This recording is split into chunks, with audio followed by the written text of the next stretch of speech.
talk to them. So I'm going to talk to all you kids this morning, if that's all right. Now, if I was to ask you what reconciliation means, now this is just truly for like our, let's say, 5th grade and under kids.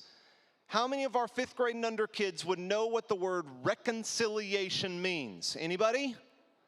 Anybody? No, I didn't figure. How many of our adults know what reconciliation means? All right, a few more. Yeah, it's a big word, okay?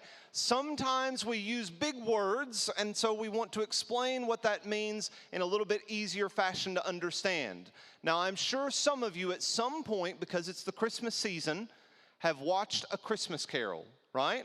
Yeah, there's some head nodding out there. We all have our favorite versions, I'm sure, but this is the right answer. Okay? If you don't know what that one is, you've still got a day to watch it. They even have a whole song dedicated to it, okay? That there's one more night, okay? So you've got one more night to watch this one. But in the movie, in the Christmas Carol, whatever version you happen to say, but again, the right one will be represented on screen.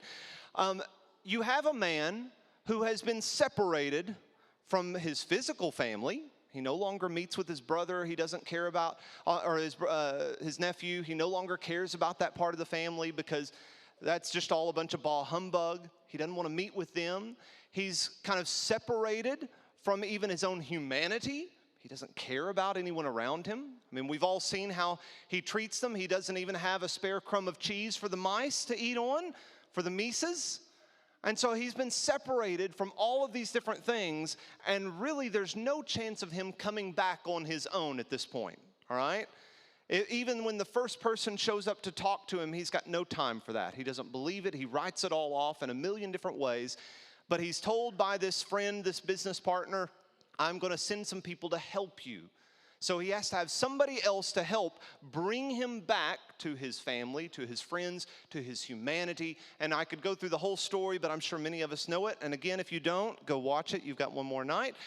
But he has all these things that happen that kind of emphasize why he needs to come back, what's going to happen if he doesn't. And he's shown the good that comes from being reconciled, brought back to, reconnected with, reconciled. And so by the end of the film, by the end of the story, by the end of the book, if you are a purist and you really want to go back to the source material, he's able to sit with his friends and family. He's able to share a meal. He's able to carol with the people in the streets. He's able to have a smile on his face. He has been changed because of the relationship that has been restored. Now, that's a story. That's a fun story. But it helps us kind of understand that big word of reconciliation and what can be brought back together in one person's life. Now, we're going to spend the rest of our worship service talking about an even greater reconciliation between God and man and how Jesus was the one who did that. Not three ghosts of Christmas, past, present, and future like for Scrooge, but our Savior, Jesus Christ. We've talked for a long time this month about why Jesus came and the purpose for it, and this is a big one, to reconcile man to God, what had been separated. So that's a little bit about reconciliation.